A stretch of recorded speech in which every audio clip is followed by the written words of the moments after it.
Comment reconnaître un gigolo? Nous sommes à l'ère du féminisme et du 50-50 dans les couples. Qu'est-ce que toi tu en penses de 50-50? C'est toute une école, hein, le gigolotisme. Oui, il y a des hommes qui en ont fait un métier, carrément. Le gigolo VIP ne se presse pas. Quand tu parles du pardon, fais-moi te couper, tu fais une distinction entre le pardon et la justification. Est-ce que tu peux m'en dire plus? Je vais te donner la meilleure des stratégies, le bon programme. Du coup, toi, en tant que coach, comment est-ce que tu aides une personne à regagner la confiance en elle-même? Les hommes manquent énormément de confiance, mais c'est juste que...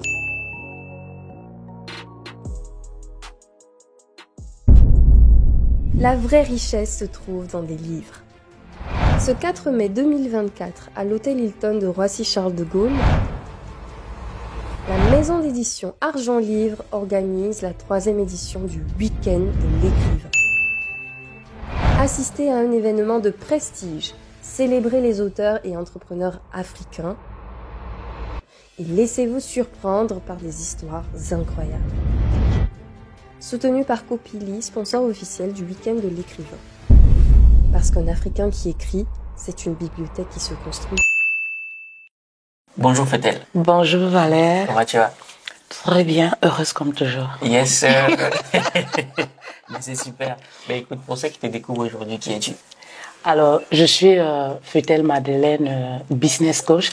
J'accompagne les coachs et les entrepreneuses qui peinent à générer des revenus sur les réseaux sociaux, à se rendre visibles. D'accord. Est-ce que c'est pas du charlatanisme tout ça? Parce que tout le monde se nomme maintenant coach, coach manger, coach santé, coach couple.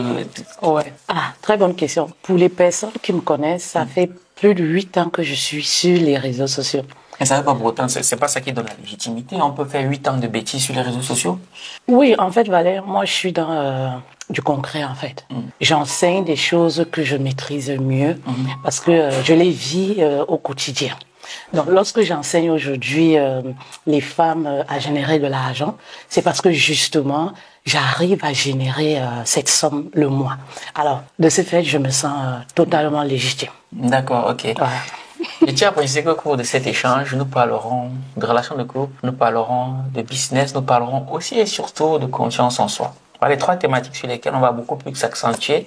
Donc, si tu nous retrouves encore au cours de ces quelques minutes qui viennent de passer, assieds-toi, prends le temps parce que Fetel a beaucoup de choses à nous apprendre, ou du moins, on a beaucoup de verres à lui tirer du nez parce qu'elle est très active sur les réseaux sociaux. Et ce que je n'ai pas précisé tout à l'heure, c'est qu'il y a quelques jours, tu es auteur d'un livre mythique intitulé Femme, soit ton super-héros. Bref, on Une aura nouvelle casquette, c'est ça. On aura le temps de la titiller un peu. Comment c'est si bien le faire? Ok, Fetel. D'accord, aujourd'hui tu es coach. Tu es coach en quoi précisément? Actuellement, je suis coach business. J'accompagne les femmes qui souhaitent se lancer sur le digital. Oui. Mais toi, ton business d'abord, c'est quoi? Parce que moi, je fais partie de ceux qui pensent que il faut prêcher par l'exemple. Toi, à l'heure actuelle, c'est quoi ton business? Mon business, justement, ça passe par l'accompagnement.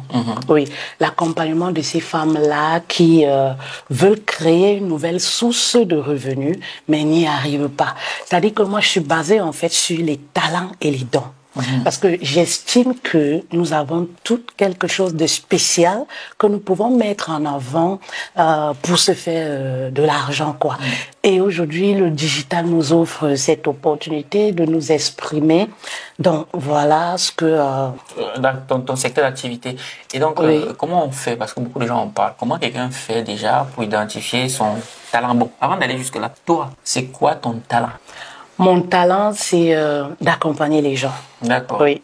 Ces femmes brisées, ces femmes tristes, les célibataires et les épouses, oui. Voilà, qui peinent à réveiller l'héroïne Qui sont en eux. qui sont en eux. Ok. Voilà. Et donc, comment tu fais ça de manière concrète? Ok, tu vois une femme qui est brisée, tu commences par quoi pour lui permettre déjà d'identifier son talent et ensuite vraiment de l'exploiter? Oui, je travaille, comment est-ce que ça se passe? Une femme qui vient vers moi, qui veut exprimer son talent, tout passe par l'épanouissement personnel en fait.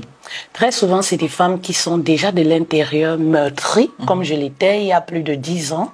Donc déjà, nous allons échanger pour trouver une clarté et comprendre déjà quel est son problème en fait. Parce que très souvent, vous verrez des femmes qui viennent vers vous, oui, je veux découvrir mon talent. Mais lorsque vous allez creuser en profondeur, il y a des choses en fait. Elle a des choses à dire. Qu'est-ce qui pousse cette femme, par exemple, aujourd'hui, à vouloir créer une autre source de revenus? Est-ce que ça cache quelque chose? Quel est son pourquoi?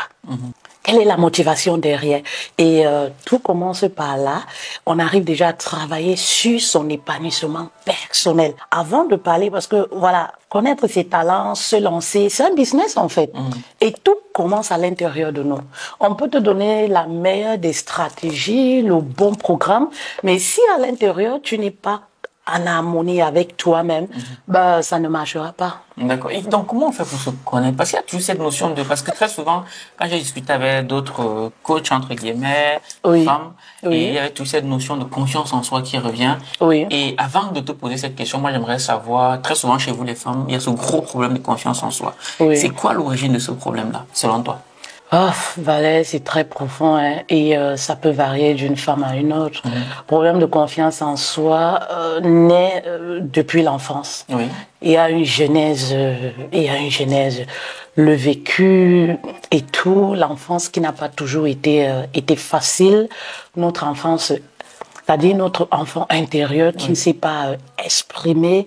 En grandissant, on a accumulé beaucoup de frustrations et lorsqu'on devient adulte, ces frustrations, se manifestent, et nous empêchent, de nous sentir libres, d'avoir confiance en nous, en fait. Mais pourquoi est-ce que moi j'ai l'impression que c'est beaucoup plus présent chez la femme que chez l'homme? Non, c'est pareil.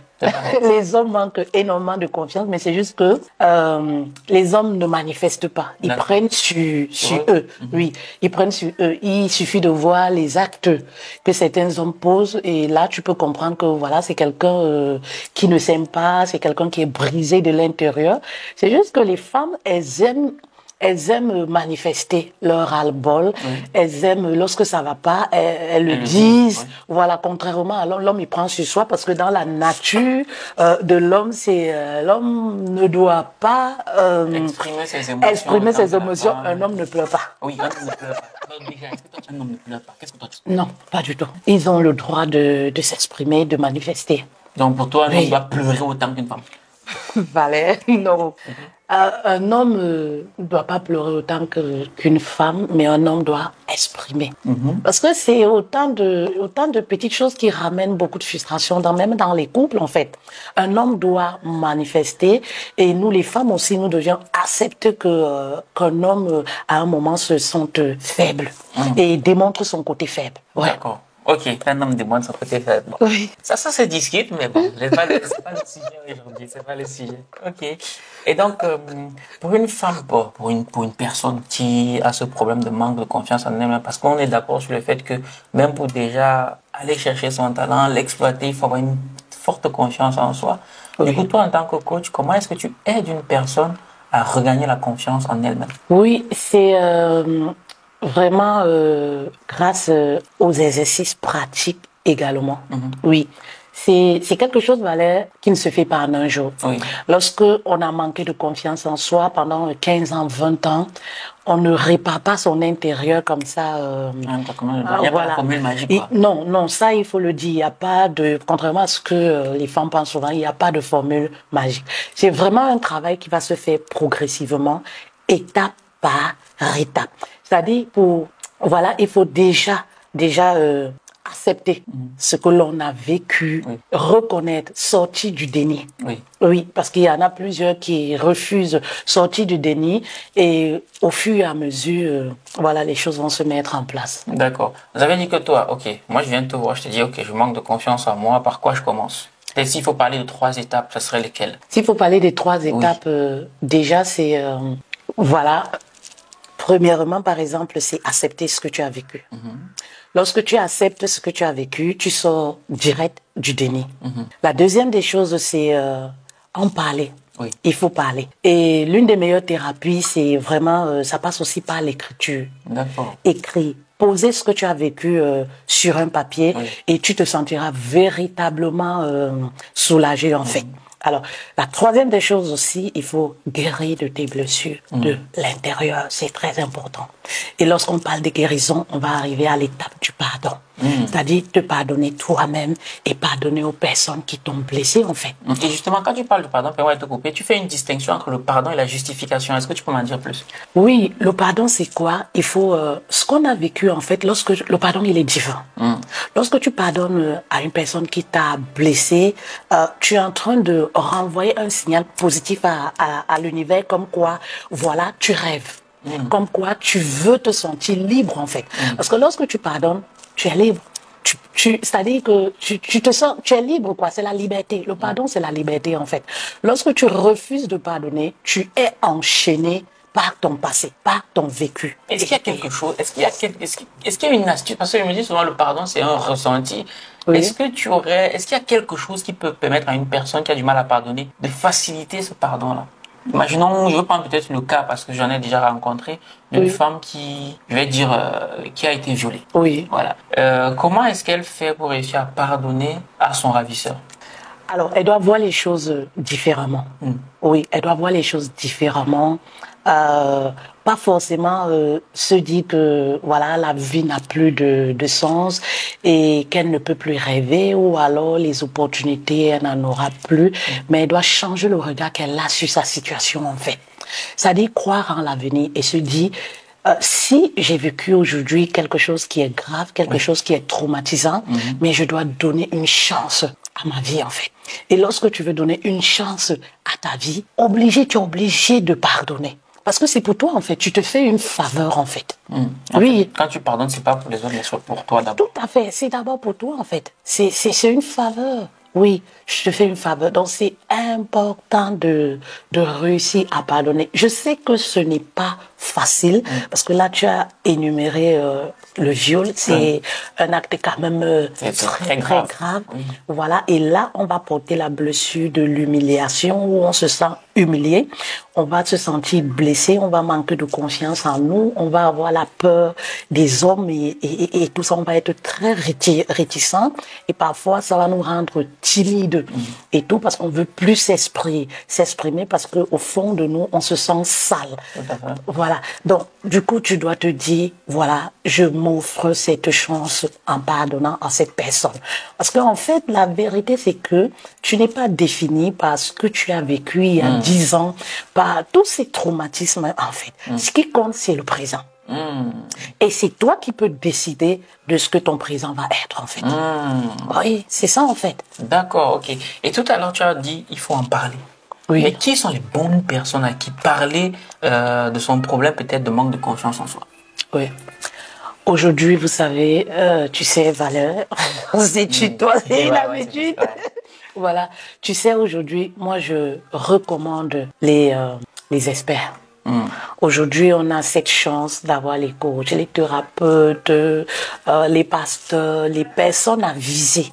Oui, parce que aller au quartier, tout le monde peut te dire tout et n'importe quoi, mais voilà, lorsque tu as en face de toi un professionnel qui ne te juge pas, qui a l'écoute et tout, tu te sens déjà apaisé même. Mais à quoi est-ce que tu reconnais un bon coach, un bon pasteur, un bon thérapeute? Comment est-ce que tu reconnais ça? Ce sont les preuves, en fait. Quoi comme preuve? Comment tu les identifies? Ok, j'écoute Fetel qui me dit qu'il faut parler à un thérapeute. Et moi, j'en vois plein sur les réseaux sociaux. Je sais que parmi eux, il y a des charlatans. Comment tu fais pour identifier le bon du mauvais? Ne regarde pas au superficiel. D'accord. Regarde à l'âme. Moi, je suis une personne, voilà, tu es beaucoup focus sur le ressenti. Le ressenti, oui. Mon intuition me trompe rarement. Okay. Oui. Alors, pour travailler avec une personne, il faut te sentir connecté à la personne. Il faut ressentir que vous partagez les mêmes valeurs, les mêmes passions. Il doit y avoir quelque chose que vous partagez en commun. Et c'est en ce moment que, même pendant l'accompagnement, tu te sentiras à l'aise, tu te sentiras bien pour te livrer, en fait. Oui. Et voilà, on reconnaît un bon arbre par ses fruits. On reconnaît un bon arbre par ses fruits. Ça, c'est clair. Et donc, aujourd'hui, tu es très actif sur les réseaux sociaux. Oui, très Oui. Parle-nous un peu de ton aventure. Comment est-ce que tu en arrives là? C'est quoi ta page Facebook? Comment est-ce que tu en arrives à avoir une communauté de plus de 100 000 personnes qui te suivent au quotidien? J'aimerais bien savoir ce qui se cache derrière toi. Ah, c'est une longue histoire. Ah non, mais c'est une longue histoire. Est-ce qu'on a le temps pour... Allons-y. Voilà. En fait, je me suis retrouvée dans une situation où je peinais à avoir du travail. Je suis une travailleuse, hein. Les femmes, bah, moi, sont des travailleuses à la base. Ben, je ne sais pas ce qui se passait. Je n'arrivais pas à faire plus de 6 mois dans une boîte. J'ai eu à travailler à Chanel, à Yves Saint Laurent, dans l'Oise où je suis. Mais c'était très compliqué, en fait. Je suis entrée dans les bonnes boîtes. Je suis entrée dans les bonnes boîtes, voilà, comme par magie. Mais je tournais dans ces boîtes-là. Je voulais l'embauche, en fait. Oui. Je tournais et je voyais les gens qui arrivaient, on les embauchait et tout. Je disais à mon mari, non, c'est pas possible. En fait, voilà quoi, mon rêve, c'était, voilà, c'est... dans une boîte, tu vois. C'était très, très difficile. Donc, du coup, il faut dire quand même que, Valère, au fond de moi, je savais que je ne suis pas faite pour travailler. Vous travaillez pour quelqu'un? Pour quelqu'un. Je savais que je ne suis pas faite au fond de moi. Il y avait une petite voix qui te le disait. Il y avait une petite voix. Depuis toute petite, j'ai toujours été cette fille qu'on appelle dans mes bulletins, c'était élève éveillée. C'était ça qu'on marquait dans mes bulletins, comme par hasard, élève éveillée. J'étais trop éveillée. J'étais le genre d'enfant où quand on voyait, on disait, ah, la petite là, elle a quelque chose, hein. La petite là, elle a quelque chose. Tu vois.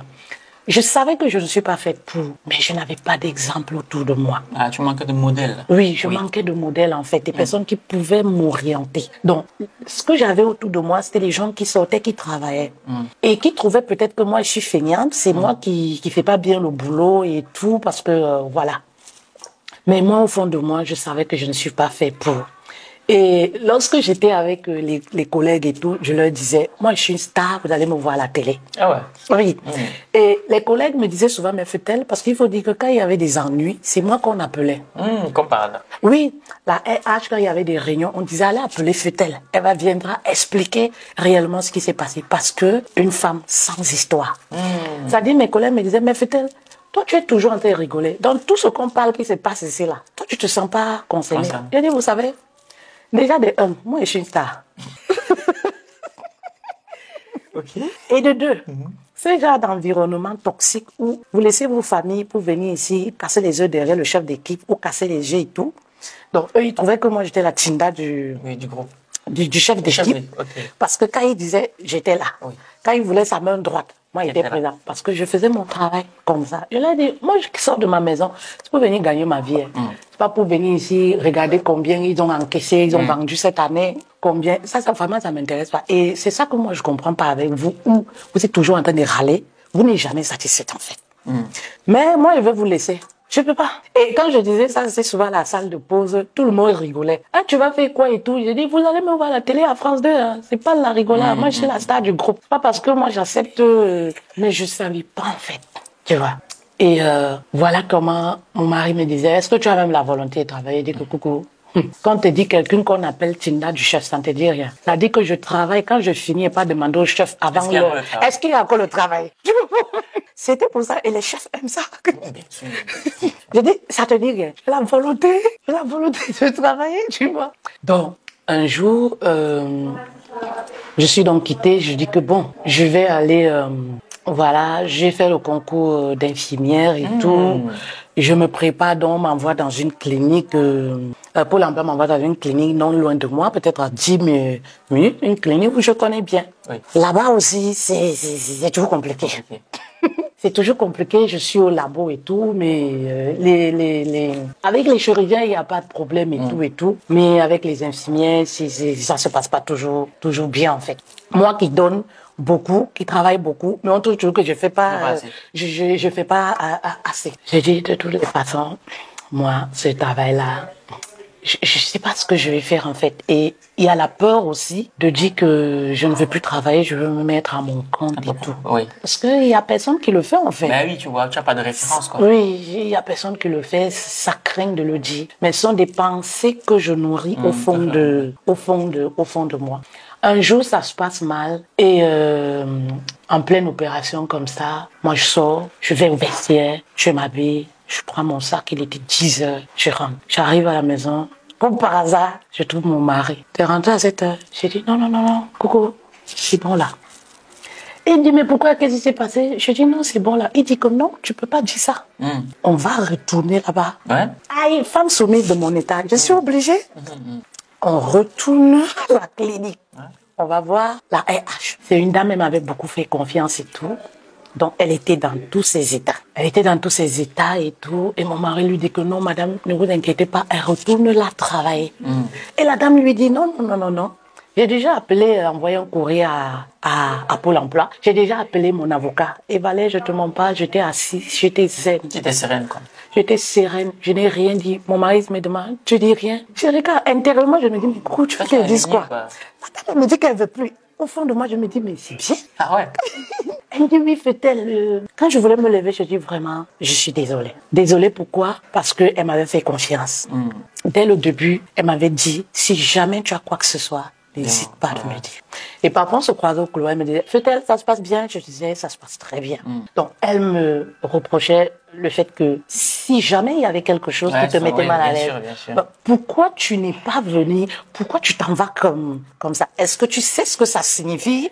Un peu. Donc, j'étais là.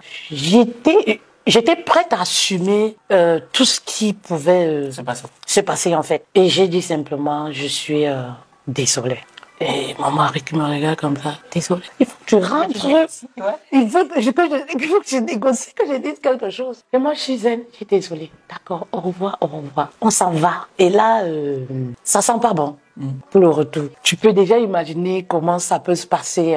Donc, moi, je suis derrière, le mari est devant. Donc, on s'en va là. Donc, il faut dire que j'avais un compte personnel où je partageais beaucoup mon quotidien.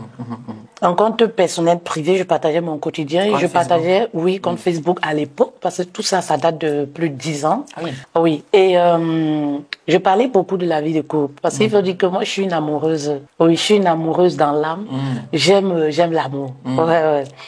Donc, du coup, je parlais beaucoup d'amour et tout ça, mais c'était vraiment restreint en privé, mes trucs, quoi. Mon mood, tout ça. Et dès que j'arrive au parking, il y a une amie qui m'appelle et qui m'explique un problème qu'elle a avec son gars, qui lui a repris, je sais pas, 5 000 €, 6 000 €.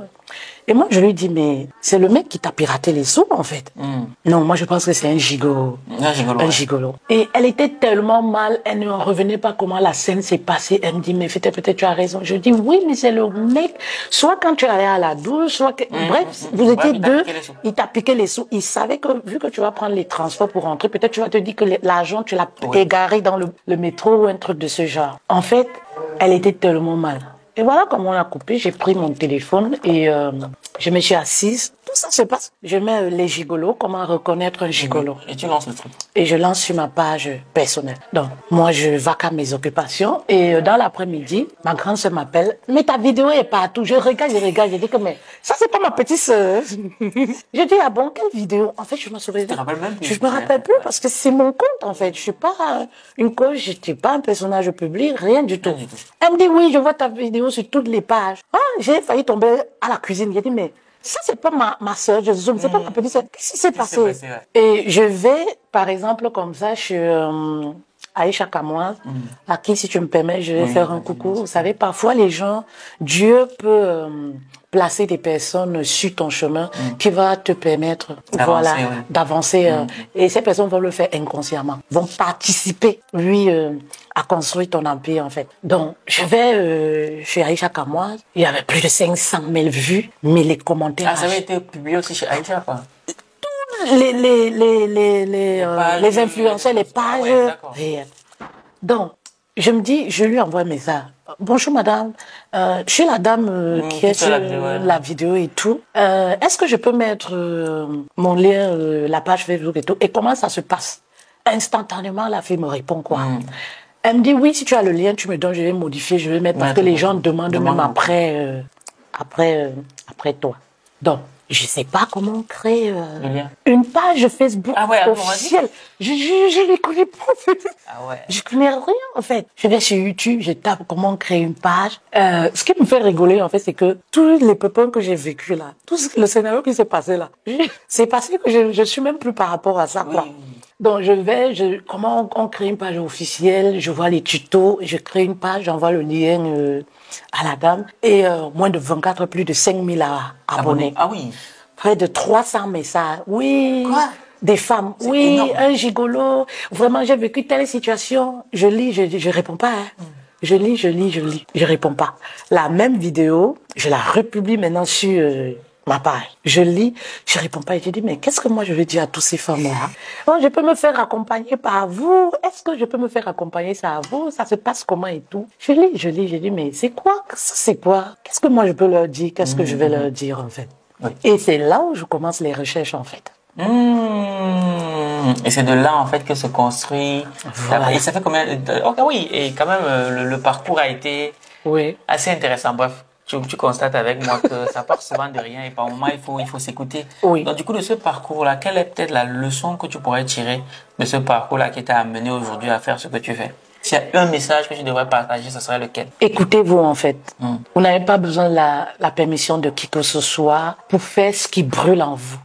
Oui, j'avais ce truc qui brûlait en moi. Je savais que j'étais amenée à faire des grandes choses, à accompagner peut-être les gens, à être une femme qui va être au devant de la scène. Influence, qui voilà. Transforme. Tout à fait, mais je savais pas comment le faire et tout. Parce que tu manquais de modèle. Oui, je me suis écoutée en fait.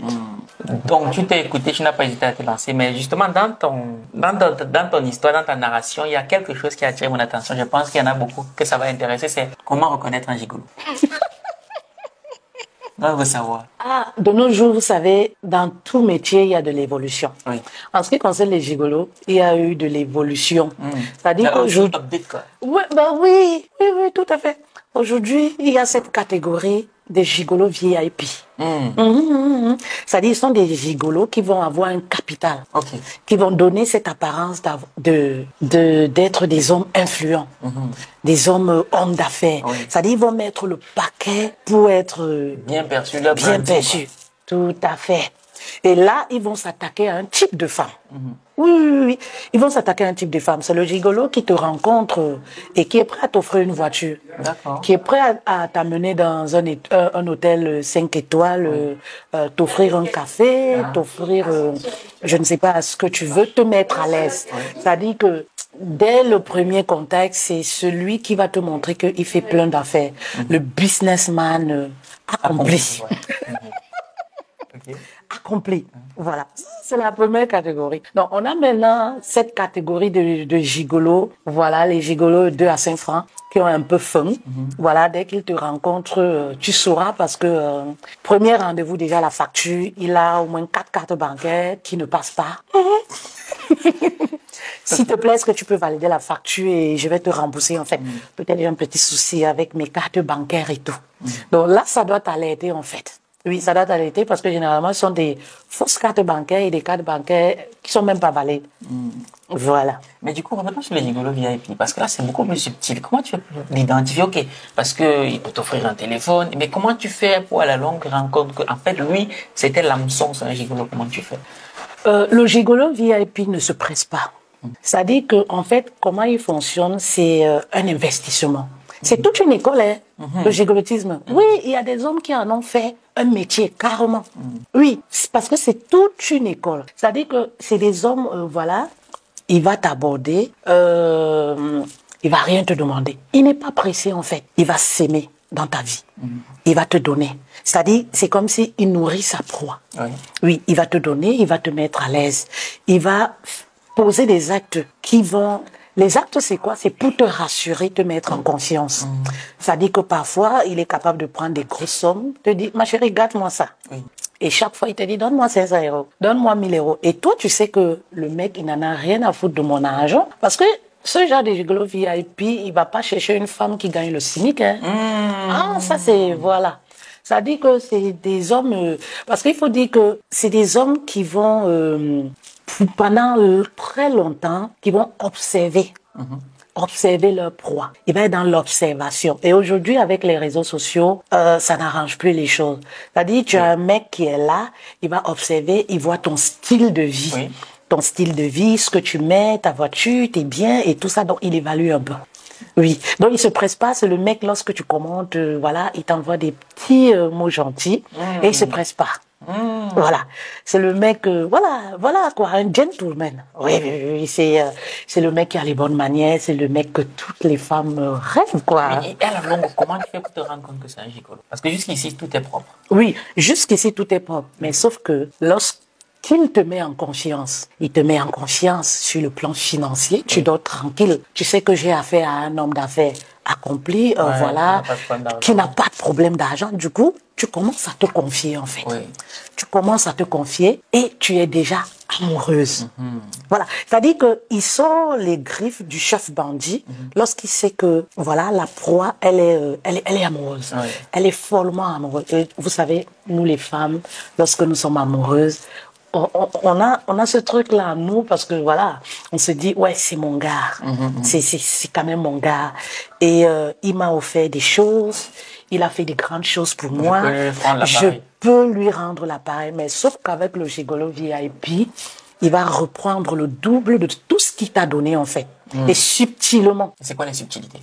Les subtilités, c'est quoi? Voilà, j'ai un conteneur, mes conteneurs et tout. J'ai mes voitures que j'ai achetées qui doivent arriver, je dois les sortir. J'ai mes magasins et tout. Et il faut dire que tout est structuré. Il a les documents. Hein. Oui. Il a les documents avec les cachets. Donc tu es convaincu que tout ça, c'est à lui, quoi. Oui. Voilà.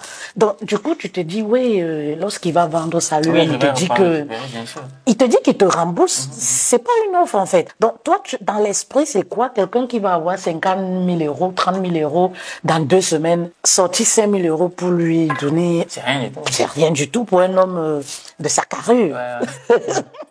Voilà. Donc, du coup, les premières demandes vont subvenir. Et là, tu ne te doutes toujours de rien. Mais sauf qu'à un moment, tu vas commencer à comprendre que ça s'accumule, en fait. Et lorsque ça va s'accumuler, il va devenir très nerveux. Ah. Très nerveux, pourquoi? Parce qu'il t'a dit qu'il devait te rembourser et là, il ne rembourse pas. Oui.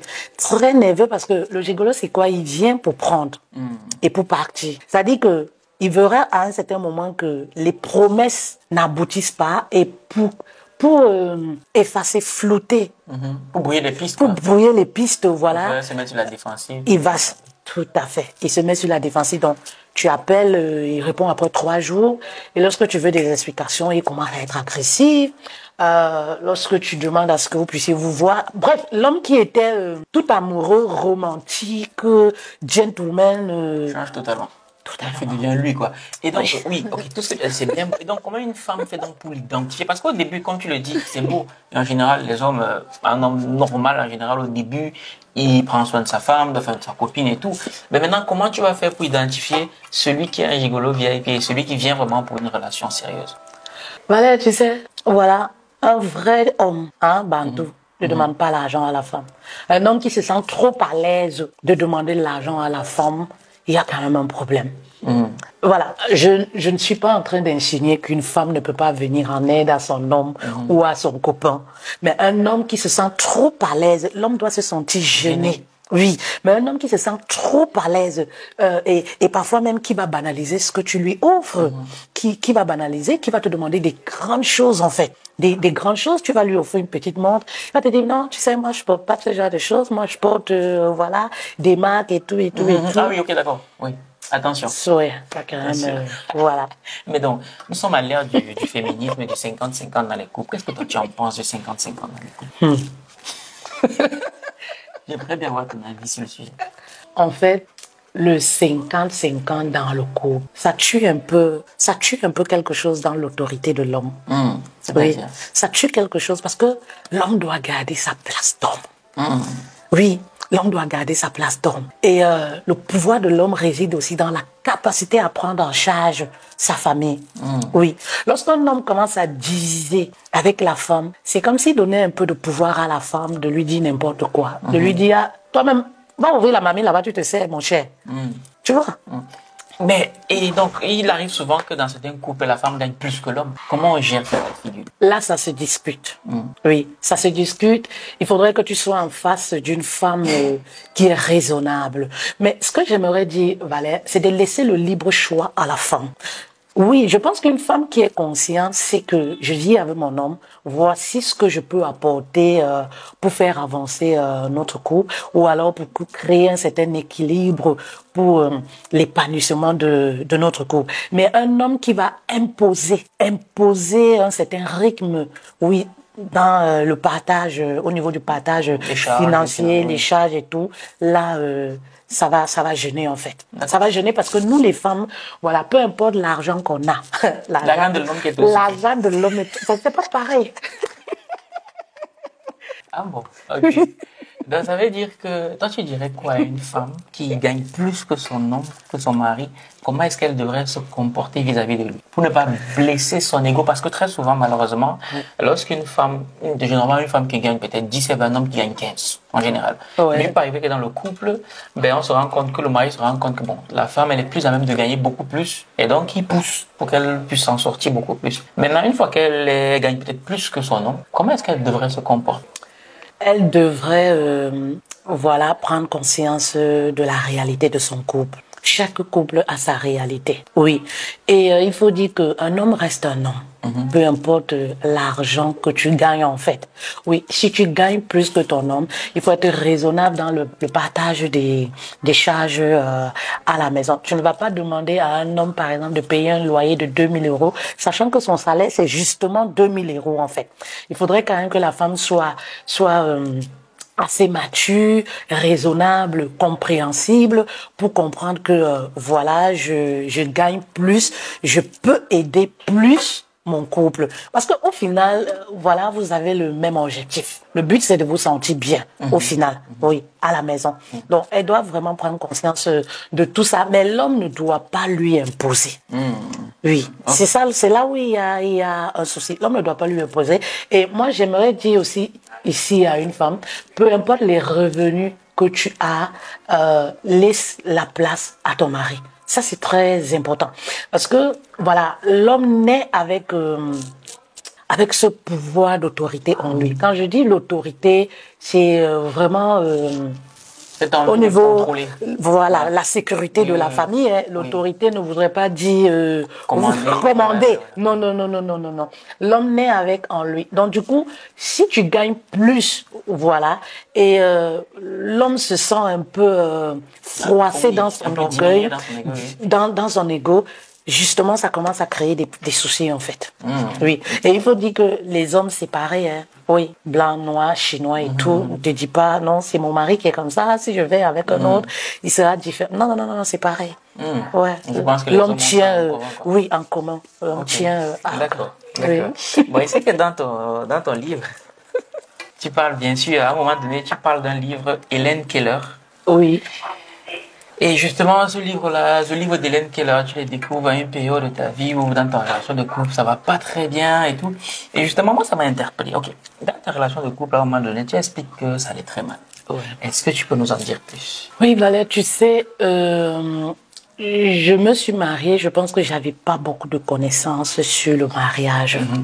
Et c'est quelque chose qui arrive à beaucoup de femmes aujourd'hui. Et on découvre le mariage, la vérité du mariage lorsqu'on est déjà dans le mariage.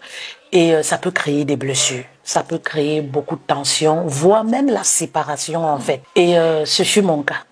Oui, ce fut mon cas. Je voudrais ici dire que je ne suis pas contre le mariage. Oui, oui, oui. J'ai accompagné les couples pendant plus de 7 ans. Je suis une chrétienne pratiquante. Je ne suis pas contre l'institution divine. Ça, cette précision-là, elle est importante. Mais je pense que on ne prend pas réellement connaissance des enjeux, oui, du mariage en fait avant de s'engager, même avec un homme. Oui, on ne réalise pas tout ça. D'accord. Et donc, toi dans ton cas, comment ça se passe? Qu'est-ce qui s'est passé pour que tu te dises à un moment donné que bon, je vais me séparer, mais après tu es quand même envie de rester dans le mariage? Ça se passe comment ça? Ça se passe que c'est compliqué, Valère. Justement, là, des choses compliquées. En fait, tu vis avec un homme, vous avez une histoire, vous avez vécu des choses, et tu ne peux pas te séparer comme ça du jour au lendemain. En fait, tu veux quand même sauver ton couple, en fait. Tu veux chercher, trouver des solutions. Oui. Et je pense que nous, les femmes, on a aussi ce côté en nous où on veut réparer en fait. Et moi, j'ai toujours pensé que si je me marie, je me marie pour une fois, en fait. Oui. Ok. Et ma mère a souvent une phrase qu'elle dit, l'amour aveugle, le mariage rend la vue. Qu'est-ce que tu en penses? Parce que c'est dans le mariage que vous vous découvrez véritablement. C'est-à-dire?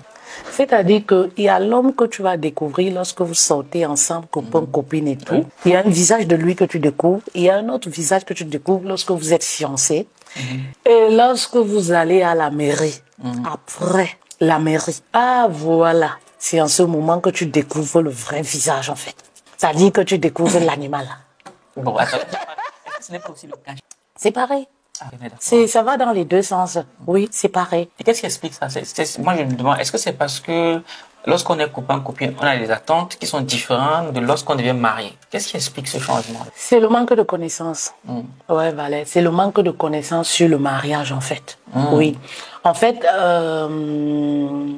dans notre culture, lorsqu'on va en mariage, on sait qu'on va pour être heureuse et pour épargner. Oui. C'est-à-dire, on va en mariage, l'homme doit nous donner le bonheur, l'amour et l'argent. Oui. Voilà, il doit nous prendre en charge et tout, et nous faire des bisous tous les jours, en fait. C'est-à-dire que tout notre Donc, c'est bonheur, compliqué à moins d'être un gigolo. tout le bonheur repose sur l'homme. En fait, et du coup, lorsque tu es marié, le masque tombe, en fait. C'est-à-dire le masque tombe. C'est-à-dire, le masque tombe, tous les jours ne sont pas roses, en fait. Il y a des jours où tu peux dire bonjour, il répond pas. Ou alors il te dit bonjour, toi, mais tu veux pas répondre, en fait. Et pourtant, lorsque vous étiez copain, copine, c'était l'amour fou, c'était le dolo, quoi. C'était love to love. Vous pouvez vous envoyer des messages 70 fois par jour. Mais dans le mariage, c'est pas plus tout pareil. Oui. Et comment tu gères ça, du coup? C'est très difficile. Oui, mais comment tu gères au quotidien? Oui, très très difficile parce que tu te renfermes en fait, parce que tout est dévoilé, tu te poses mille et une questions. Le rêve n'existe plus.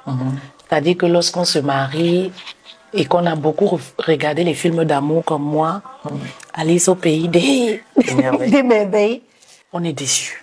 D'accord. Et donc, toi, à un moment donné, tu t'es dit même, tu veux te séparer de ton mari. Oui. Et puis, je sais pas ce qui se passe, mais tu dis, ok, non, je veux sauver mon mariage. C'est ça? Oui. Donc, ok. En parallèle de ça, tu m'as dit la préparation au mariage. Dans le premier volet de ma question, c'est celle de savoir comment est-ce qu'on se prépare au mariage. Oui. Selon moi, Valère, je me dis souvent qu'il faudrait qu'il y ait une école pour la préparation du mariage et ça nous éviterait beaucoup de divorces et beaucoup de frustration. Et qu'est-ce qu'on apprendrait concrètement dans cette école-là? On apprendrait déjà à se connaître soi-même, à connaître son identité. On apprendrait à guérir de nos blessures de l'âme. On apprendrait aussi à s'épanouir toute seule, parce que ça c'est capital, c'est très important. Et à voir le mariage maintenant comme un bonus, à voir l'homme qu'on va avoir dans notre vie comme un bonus en fait. Ben oui. D'accord. Donc ça ne doit pas se résoudre, on ne doit pas tout attendre de l'homme. Tout à fait. Être un plus dans ce qu'on est déjà. Tout à fait. Ok, d'accord, je comprends mieux. Et maintenant aussi, là on a beaucoup parlé du volet mariage, on a beaucoup parlé du volet dev perso. Mais moi, ce que j'aimerais savoir en plus de tout ça, c'est que aujourd'hui, si je peux me permettre, ça fait combien d'années que tu es marié? Ça fait plus de 10 ans. Plus de 10 ans. Ok, avec 3 enfants à la clé. Oui. Okay. Et en couple depuis combien d'années? En couple, parce que j'ai commencé par le concubinage. Oui. Donc il y a 3 ans de concubinage. J'ai eu 3 ans de concubinage. Oui. Je vais poser une question un peu délicate. Et maintenant, va venir ma question en tant que femme religieuse. Toi qui es chrétienne. Oui. Je te vois bien venir. Toi qui es chrétienne. Oui. Est-ce que le concubinage, ce n'est pas un péché? C'est un péché, je valide.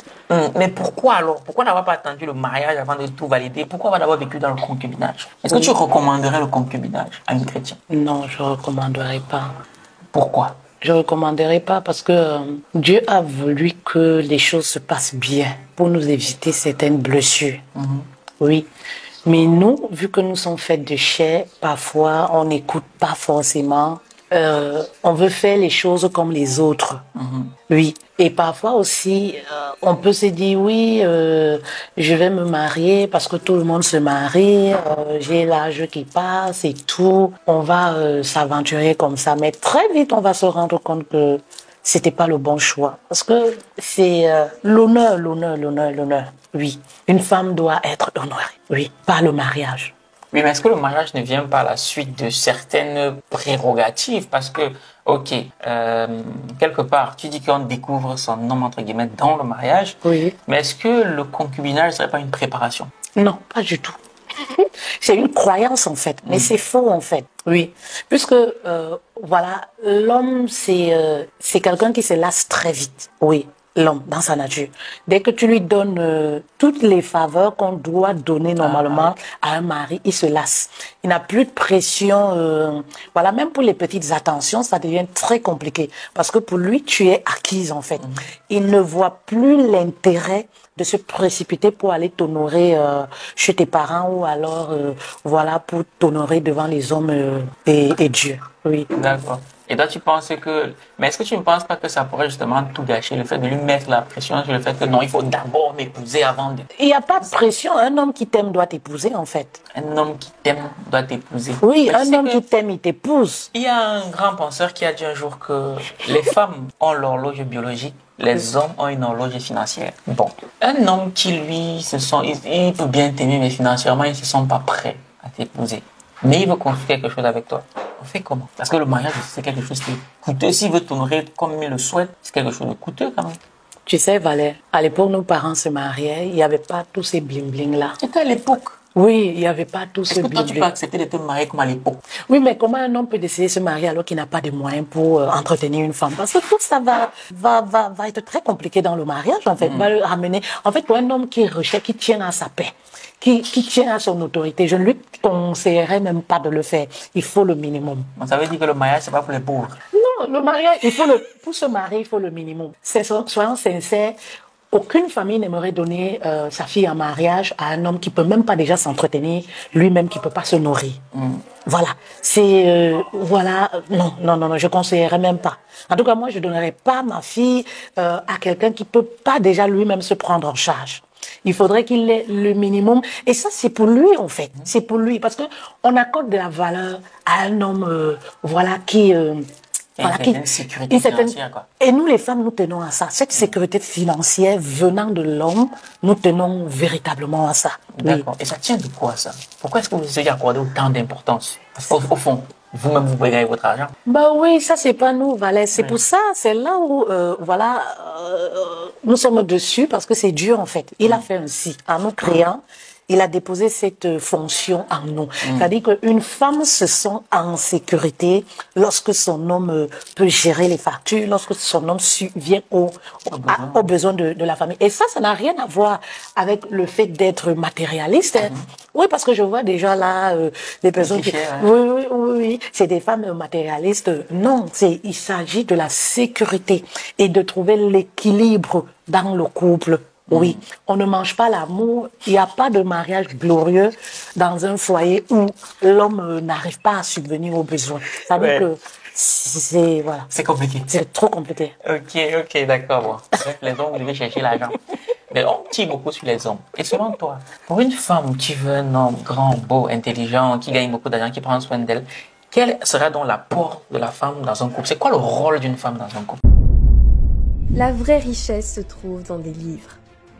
Ce 4 mai 2024, à l'hôtel Hilton de Roissy-Charles de Gaulle, la maison d'édition Argent Livre organise la 3e édition du Week-end de l'écrivain. Assistez à un événement de prestige, célébrez les auteurs et entrepreneurs africains et laissez-vous surprendre par des histoires incroyables. Soutenu par Copili, sponsor officiel du Week-end de l'écrivain. Parce qu'un Africain qui écrit, c'est une bibliothèque qui se construit.